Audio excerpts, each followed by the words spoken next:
New CDC guidelines are out for people fully vaccinated. What you need to know if you meet those qualifications. Plus, we'll hear from one local woman on what it means to finally be fully protected. What was your purpose of firing that shot? Decided to save my own life, to get other individuals to back away from me. Today, Tyler Rambo shared his account of when he fired a gun in Coeur d'Alene in 2019. He's on trial for attempted murder and aggravated assault. Today, the Gonzaga women's basketball team kicking off their play in the WCC tournament. We'll bring you all the highlights from the game that qualified them for the tournament finals. And we are tracking mostly mild temperatures this week with the occasional shower. Your complete 7-day forecast is next. Good evening, everyone. Thank you for joining us here for KREM 2 News at 5 o'clock. I'm Whitney Ward. And I'm Tom Sherry. Mark Hanrahan is off today. Well, with more vaccines rolling out across the globe, new CDC guidelines have now been released for those already fully vaccinated. Tonight, KREM 2's Brandon T. Jones spoke with one Spokane family about receiving both of their doses. He's got more tonight on those new recommendations. How does it feel now to have both doses of the vaccine?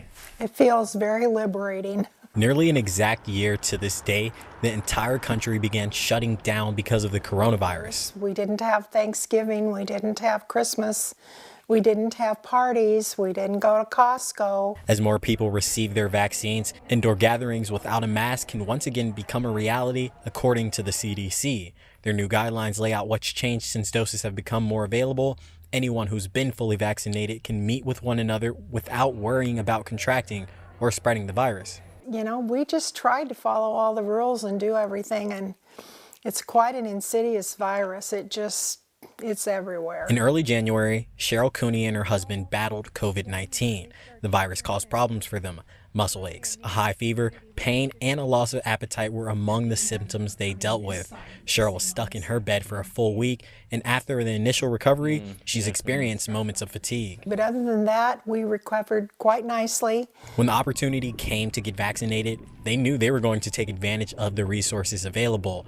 Their first dose was administered at the Spokane Arena, and their second came from the Regional Health District. Very happy, and after that vaccine, we went to David's Pizza and had the best French dip I've ever had. That was the first restaurant she ate at since the pandemic began. On Saturday, she went to Costco, and now she's looking forward to hanging out with her friends and family once again. I'm just grateful.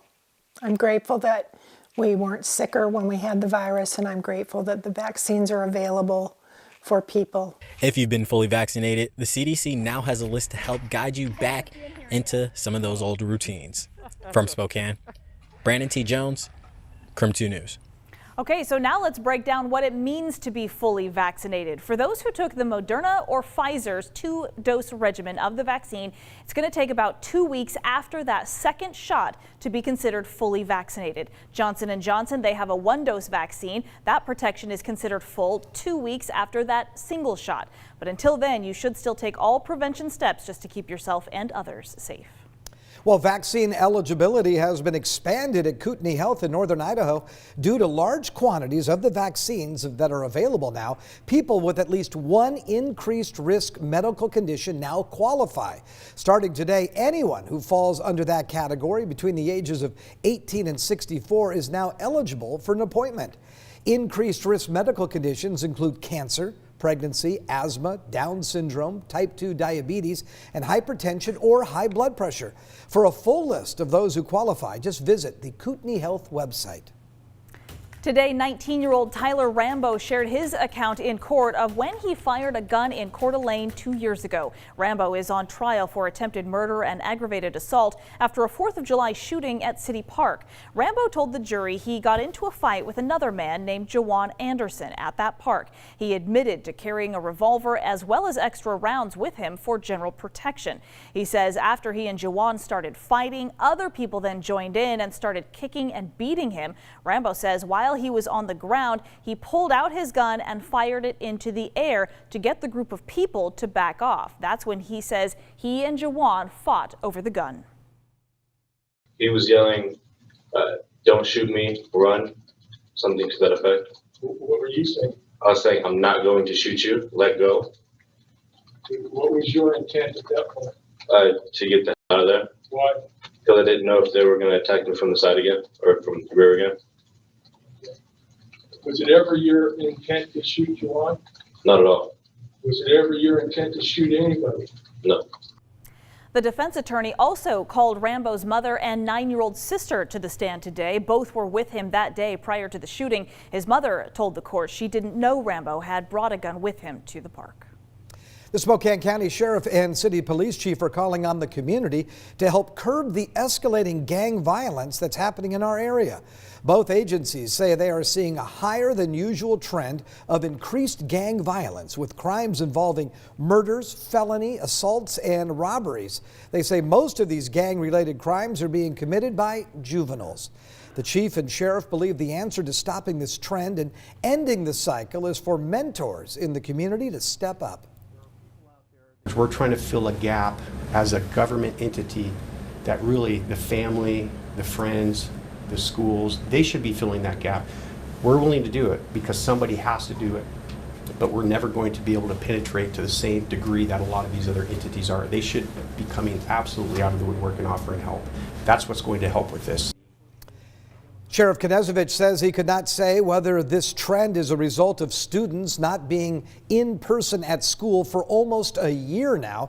He and Chief Meidel recognize there are programs to help teens stay away from a gang lifestyle, but they are asking more people in the community to come forward to become mentors. All right, those spring-like temperatures are in full swing, and this week we're going to expect at least to see some more sunshine and fairly mild temperatures. Tom Sherry is back, and we're talking about how warm we're actually going to expect. Maybe not quite like last week? No, not quite like last week, but we're going to see 40s, mid to upper 40s for the remainder of, well, for the next several days. But by the time we get towards the end of the week and into the weekend, computer models actually have us warming into the low 50s. So some very comfortable temperatures on the way. Could see a few snow showers tonight, but it wouldn't stick around as we look for highs tomorrow, again well above freezing into the upper 40s. Right now we're at 45 degrees, as you can see. Wind is out of the east at 10 miles per hour. Your day planner forecast calling for increasing clouds this evening, chance of some snow showers, especially in northern Idaho, north central Idaho, and southeastern Washington. And then tomorrow we'll look for partly cloudy weather, mostly seasonal temperatures. Let's shoot for a high of 48. Now look at the weekend. I've got 53 on Saturday and 51 on Sunday. The rest of your 7-day forecast, Whitney, coming up in just a few moments.